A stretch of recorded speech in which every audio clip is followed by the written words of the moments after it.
Welcome into Cougar Tracks here on the KSL Sports YouTube. I am your BYU insider, Mitch Harper, for KSL Sports. We're another day closer to the start of the college football season. While we should all be excited for a new season on the actual gridiron, it seems like the echo chamber of college sports social media seems to be puzzled by what is a college athlete these days. Let's unpack all of that and how it impacts BYU in our top story of the day. The top story of the day. The biggest story in the world of BYU sports right here on Cougar Tracks. So the big question that BYU fans are asking these days, a couple things. One, how's the football team going to be, and are they going to live up to the hype? And two, is Jaxon Kohler actually going to play this season for BYU? And Jaxon Kohler, of course, recently committed to BYU. He's the definition of a 5-5 guy. Played at Michigan State for 4 years, was expecting to go on to play professionally. Then he has a lawsuit to get that fifth year. He gets a temporary restraining order. Now he's committed to BYU, but is it actually going to be allowed for him to play? The last 24, 48 hours have been an absolute chaos mess. And I think this story has just gone completely off the rails to where I feel like this is a simple fix, and people are making this a lot more dramatic than it actually needs to be. Yesterday, the Big Ten, which started all of this, then the SEC, because they can't, go any moment without, trying to one-up each other, and then the ACC, and then the Big 12. And the Big 12 adopted a similar policy that is going to ban professional athletes from coming back to college. I thought that was pretty much common sense, but they had to make this public knowledge and issue a statement. The Big 12 said on Wednesday night, the Big 12 has unanimously adopted a conference rule barring Big 12 member institutions from fielding professional athletes in any conference-sponsored sport. No member institution may roster an athlete who has at any time, 1, declared for the draft or supplemental draft of a professional sports league and did not timely withdraw before the draft.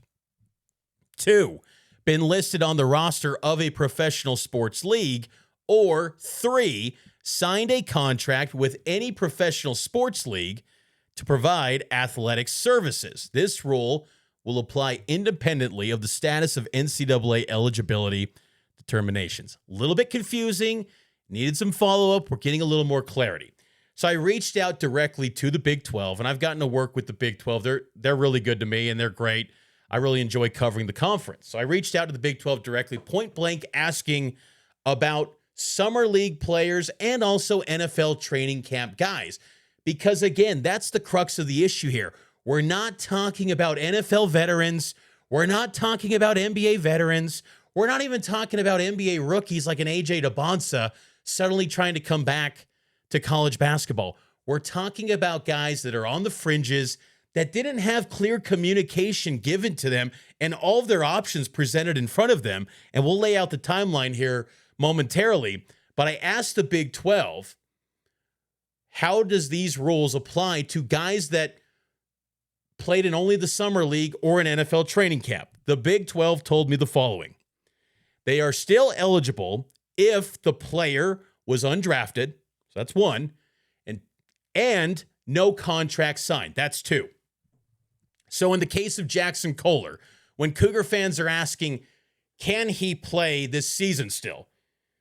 He was undrafted. We know that. And 2, we've been able to confirm tonight that he did not, KSL's confirmed that he did not sign an Exhibit 10 deal with the Utah Jazz in the NBA Summer League. So by that account, and the fact that he's got a temporary restraining order from California, that gives him the permission to be able to play this season. Because, again, the NCAA has not budged on its rule to allow these class of 2022 players to play this season, which I think is dumb.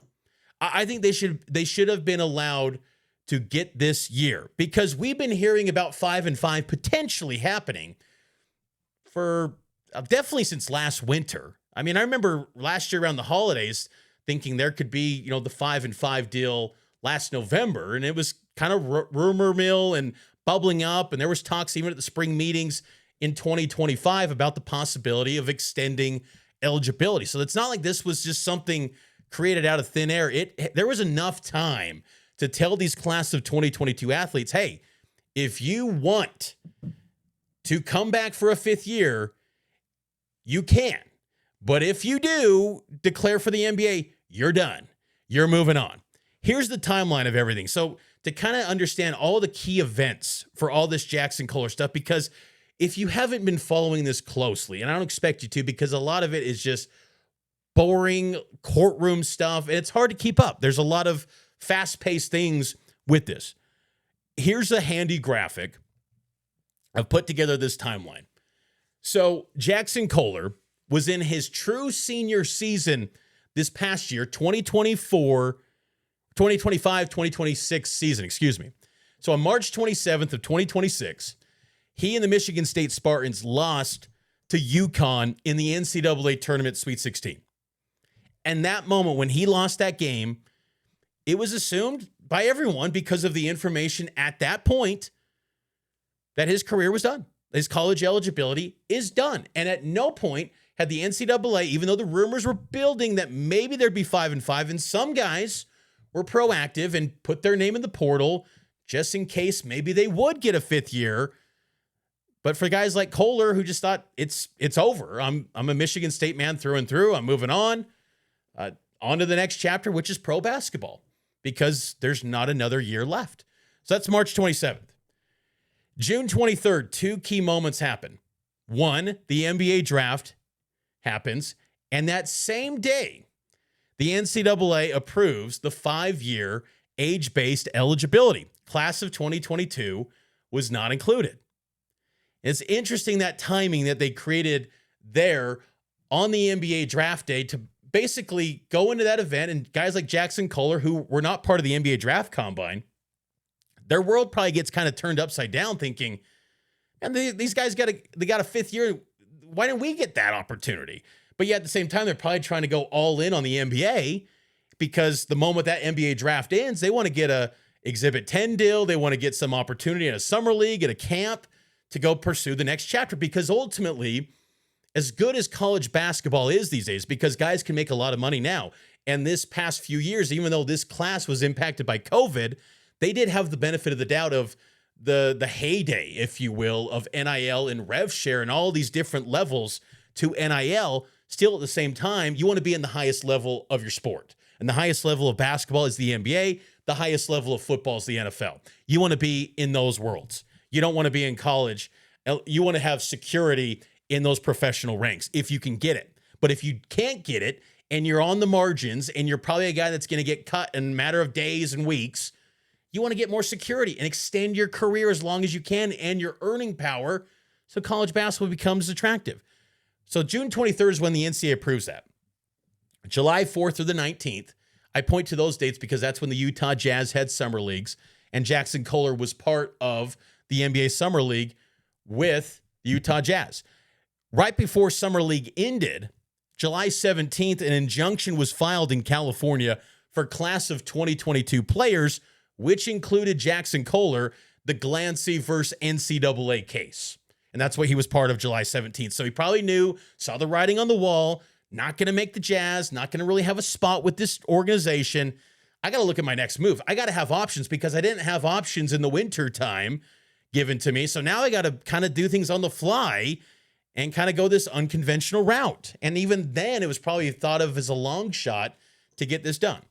Well, then July 31st, Judge Sweeney in Colorado issues a nationwide preliminary injunction granting extra season of eligibility for the class of 2022. And the floodgates start rolling from there. August 18th, in that Glancy versus NCAA case, which included Kohler and 72 other athletes, the TRO, temporary restraining order, was granted for those players and those athletes in Glancy versus NCAA. So at that point, Kohler was then able to go into the transfer portal, 1, become recruitable, 2, and he had the chance to make a decision quickly. And because of how just back and forth this goes, he had to make a decision pretty quick. Kentucky, BYU, top suitors. August 20th, he picks the Cougars after a 2.5-hour deal with Zoom with Mark Pope. BYU, nearby, at home, made all the sense in the world, plug-and-play situation. He's committed to BYU August 20th. August 21st, one day later in the morning, Cougar fans are blowing up my phone and, people asking, is Kohler now done? Because the 10th Circuit Court grants NCAA stay, pausing the injunction in Colorado, which was a nationwide deal. But that didn't impact Kohler, so he still had the TRO. Then August 25th, we got Glancy versus NCAA, which was yesterday. They were going to have another hearing, but they jointly asked to push the hearing to September 29th. And then today, August 26th, the Big 12 adopts rule barring member institutions from adding professional athletes. And, we could go deeper into the weeds about the NFL guy from the Browns going to LSU, which really kicked this into high gear. But again, the NCAA is at fault here. They've bungled this so bad. And I really am getting to the point where I feel like they're trying to create this manufactured chaos to make it seem like, oh my gosh, the college world is just not sustainable. At the point where we get to the actual games, sure, people are going to be talking about this eligibility stuff because it impacts these teams this year for basketball in particular. But we're going to focus on the games. And it's not as crazy and doomsday as it would seem. Again, these proven commodities and guys that are established in the professional ranks are not coming back to college. When people make these fake on-3 graphics saying, looking forward to seeing LeBron James with his graphic of all the NBA teams, then back to Ohio State, or Tom Brady. I mean, in the BYU terms, it would be like saying Taysom Hill's now going to come back to BYU, or Zach Wilson. Like, that's not happening. These type of guys aren't. It's these guys on the margins that you can maybe argue in a football sense, are they that impactful? And some of the basketball guys, even Kohler being an exception because he's such a good fit for BYU, you'd wonder how impactful could these guys really be? And if you're the NCAA, why not just grant them the extra year and be done with all of this nonsense? Instead, they want the vibe of all this chaos because earlier this week, the NCAA sent its members a letter basically saying, hey, every senator needs to hear from your school why letting pros take scholarships and playing opportunities away from 18 and 19-year-olds is wrong and how this bill will put a stop to this. And then they gave bullet points for what the message should be for the senators. And I kind of thought to myself, that reminded me of when the Mountain West Conference was saying back in the day, hey, Mountain West Conference fan, hey, BYU fan, go blow up your cable TV provider about the mountain. Go hit up the phones and ask them to get this network on. Like, why don't you do it? Why do you need us to go do that? Why don't you do that, NCAA? Because they know that they don't have any backbone. They don't really have much momentum. And maybe this can create the momentum for Protect College Sports to actually get passed in September and create that antitrust exemption to then where these sort of issues can go out the door. And look, for all of us, the clarity would be there. But again, we're not talking about many guys. So when people were getting all up in arms about the player from the Browns who didn't play a snap in a game, he was in a training camp guy, and he never got the opportunity presented to him to say, hey, you could come back for a 5th year, but if you don't take that and you go into the NFL, you're done. You are gone and you're done. Because that's what it always was. Once you declared, especially in the NFL, you were done. NBA, there was a little bit of a gray area where you could declare, and if you did the right paperwork, you could come back. Obviously, BYU fans know that all too well. Yoli Childs was suspended for 9 games due to paperwork. But they never give that option to these athletes because I think they knew this sort of thing would eventually happen because these coaches, they want to get the chance to get the best possible rosters because they know if you're at the high of highs right now with your fans and your boosters, you could instantly become the GOAT or be the guy that's the get him fired immediately. So they always want to have a completely, fully stacked roster because sometimes injuries happen. And you see that.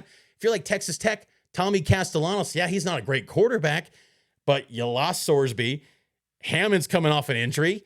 Like, just as an insurance, let's add this guy just because he's played snaps at a very high level. nothing's going to be really throwing him off. Like, if we need him, maybe he could still win some games, because that's what it ultimately is about. They want to win games. If there wasn't this pressure cooker every single week for all these coaches, maybe they wouldn't go to these extremes to add rosters and guys that are on these margins that are trying to circle back to college sports. Now, the guys like RJ Luis, that one seems extreme, and that's like cut and dry, where you say, no, that can't be happening at all. Two-way contract and an Exhibit 10, like that guy should not be eligible under any circumstances. So all this chaos, I just feel like, is in an effort to create this paranoia and issue that to get the Protect College Sports Act signed, but that's in the hands of senators, and then you got to go to the House, and is that actually going to get done? I have my doubts. But I think at this point, September 29th hearing will be important for Jaxon Kohler, but as of right now, he's going to play. Because you go through all those different bullet points, he should play. And I think, with school coming up soon at the beginning of September, and then you got college basketball practices starting Monday, September 21st. Think about that. September 21st, we are 26 days away or 25 days away until practices get started for college basketball programs. Don't have the official date yet on when BYU will tip it off, but that's the first day teams can get it going. So the season is almost here for basketball. They need resolution immediately. And these rules, like, yes, a pro coming back to college, duh. Of course they're not allowed to come to college. But again, you didn't give these players that are looking for this fifth year the option. And if you gave them the option back in January or back in December and said, hey, 5-5 is coming, you got the option to come back. But if you don't, if you declare for the NBA, you declare for the NFL, you are done. And this would have been over. Or they would have said, hey, you can dip your water, dip into the NBA process a little bit. NFL, that would have been a non-starter. Or just give a blanket waiver and be done with all this. But I think they want the chaos to create this urgency from the Senate to want to protect College Sports Act and get that thing signed. That's where I think it's at. But ultimately, Jaxon Kohler, for now, it's all systems go. What it was a day or so ago. So I don't think Cougar fans should worry too much about it. I think, the next steps in his hearing, as long as that TRO is in place, he's good to go for BYU basketball. But, it's interesting with Kohler. He was asked on the KSL Sports Zone what he would do if this flips and this decision changes for him. And this is what he had to say. Yeah, I mean, we've always addressed the possibility of, what if this can't work. So far, the plan that I understand is that we would try to go to some NBA boot camps and just try to see if I can, get a two-way contract somewhere, or even in the G League. I'm okay with playing the G League and kind of working my way up, but at this point, we put a lot of cards on the college thing, but my agent has told me that, this can always change. And if it does, you have to have backup plans in play. So playing in the G League would be an option. Playing overseas is another option. I've looked into it a little bit. Not sure how I feel about it just yet, but yeah, I would try to, find a camp that can take me, that would invite me, and just try to work my way up, even if it means playing in the G League, trying to find a way to a two-way contract. That's what I would say what the plan would be. Let's just hope for Jackson's sake they can just play at BYU, because playing at BYU is a much better environment and just way of life than the G League. I would guess. I would think. Being a college basketball player in a Power 4 program, that's much better living, or Power 5 program in hoops, that's much better living than the G League. So, but that's the latest. I think, again, he's going to be able to play this season. For all the people that are wondering what's going to happen next, that's the latest in regards to Jaxon Kohler and all the madness with pro athletes and college athletics. Let's take a quick break. More Cougar Tracks around the corner.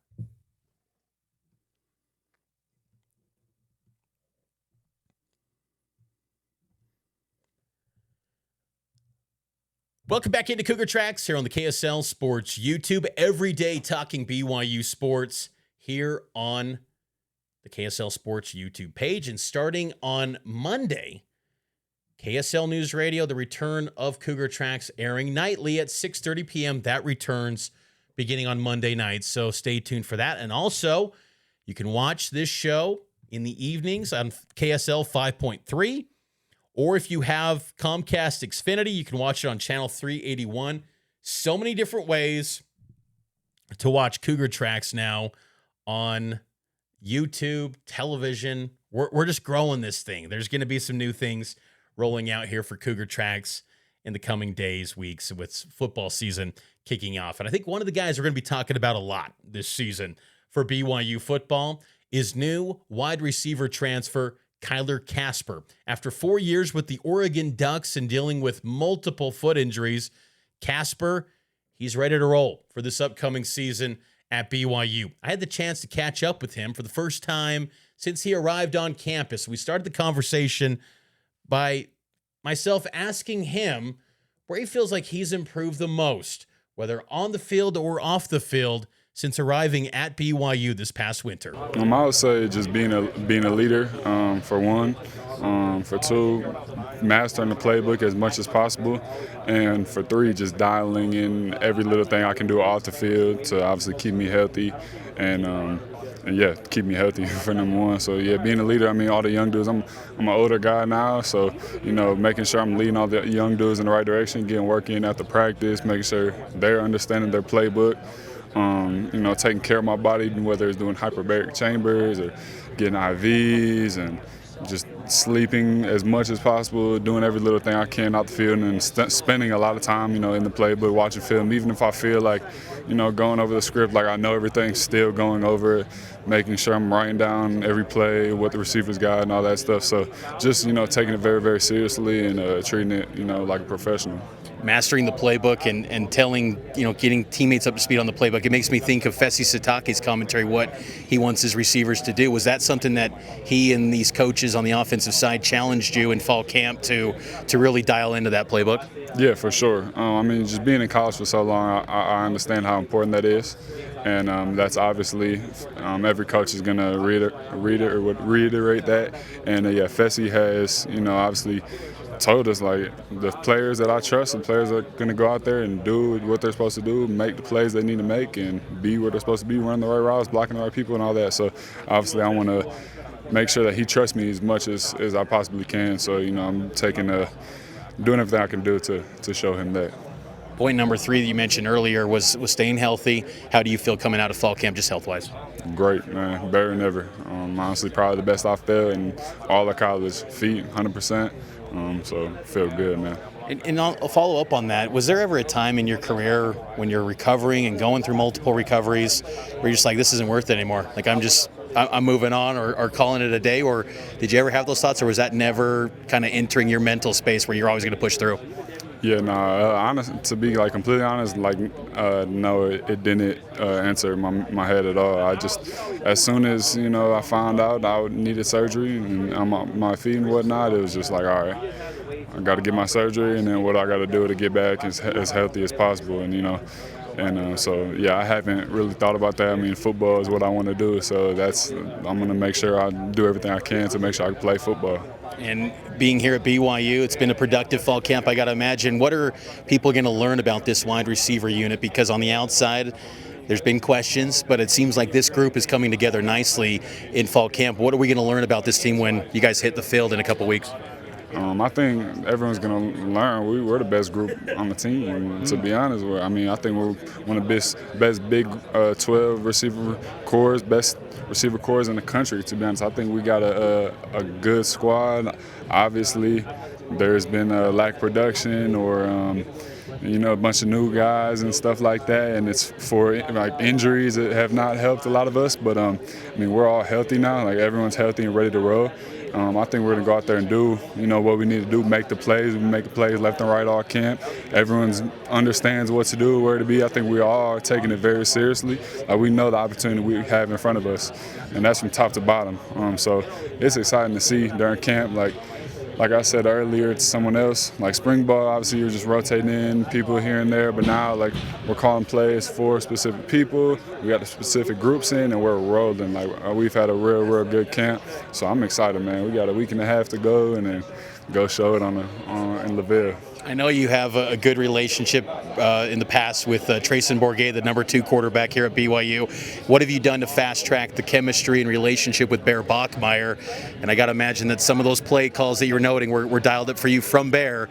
What did you guys do to really fast track that chemistry? Yeah, obviously spring ball, just made a lot of plays, and then the whole offseason, just make sure we're getting work, going to California training out there, PRPs every other day, getting extra routes even not on PRP days, and then camp, just making sure that our timing is right, and communicating with each other. Like, I want you there, I want you to do this on it, just communication, and reps. That's really all you can do, and we've been hitting that as hard as we can, and it's shown. Going through a fall camp, just a few more moments here with Kyler Casper.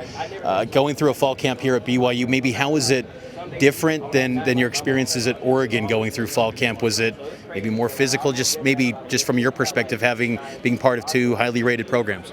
I mean, honestly, I like this one 1,000 times more, just because I think I don't want to sit there and talk down on any program or anything, but I mean, I'll just say Kalani does a great job of taking care of his team in general, and especially his guys that are going to be on the field. And he does a great job. I mean, at the last spot, fall camp was very, very, physically draining. I mean, we had quite a bit of injuries and whatnot, and mentally they're all day every day. And here they give you a little more free time here, but you gotta take advantage of that. And if you're not, then that's your fault, and it's going to show once we get onto the field. So, I mean, I've never came out of fall camp feeling as good as I do now, which has been my biggest thing. I need to stay healthy, and when I'm healthy, I make plays. So, I feel better than ever coming out of this fall camp, and I love how Kalani runs it. And you bring up making plays. You come from a family of making plays. Your dad played in the NFL. What was that like growing up with a dad who played in the NFL? Mm-hmm. I mean, he was my idol growing up, and that's all I ever wanted to do since I can remember.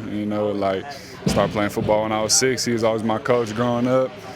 And when he wasn't my coach in high school, he was still training me all the time and coaching me up, watching film with him and whatnot. So, I mean, he did what I want to do and where I want to be. So whenever I got questions or need advice or anything like that, it's cool because I'm able to just go talk to my pops about anything, anything. So, I mean, it's a big part of why I'm here today, and hopefully going to get to where he was. You were a top 150 recruit coming out of high school. I know you got a younger brother who's also playing wide receiver. Can you give us an update on him, how he's doing? Because I think he's got a BYU offer as well. What's the latest on Braylon? Yeah, he's been battling some injuries.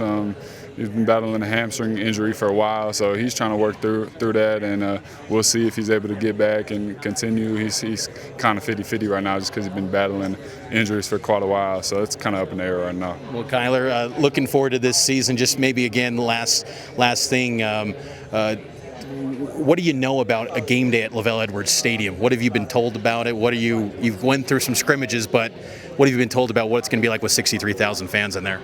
I've been told that it's the biggest in the Big 12, that every game the past 6 or however many years has been sold out, and that's one of the best game atmospheres in the country. So I'm just excited to go ball in front of everybody, and the whole BYU fan base so far, they've been great and been amazing. So I can't wait, man. I cannot wait.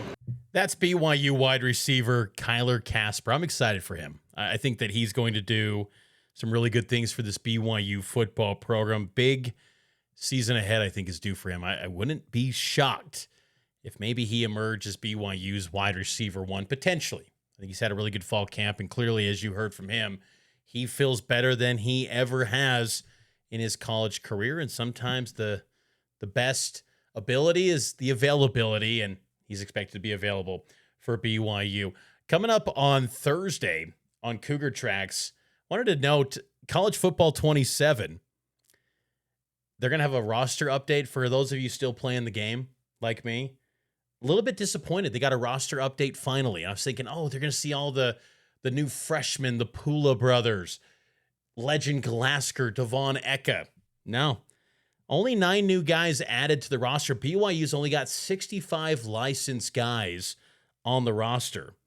And according to the gamingtailgate.com, BYU's 65 players that are actual licensed, authentic guys, that's in the bottom 5 of college football 27. The bottom 5, Navy with only 29 guys, Army was 60, BYU was 65, Utah State at 67, and then tied for 5th, Georgia Tech and Western Michigan, only 70 licensed guys. So whatever's going on, maybe these BYU guys don't want the exposure on college football 27. They don't want that little check that comes with the game. Maybe they're just, these game developers are not aware of how return missionaries work. I don't know. But I'm a little bit disappointed as a gamer on college football 27 that BYU's got one of the fewest rosters with actually licensed names in the game. But we'll be back tomorrow with more Cougar Tracks here on the KSL Sports YouTube page. Make sure to subscribe to the show wherever you get your podcast. Give a thumbs up and subscribe to KSL Sports YouTube. Talk to you tomorrow.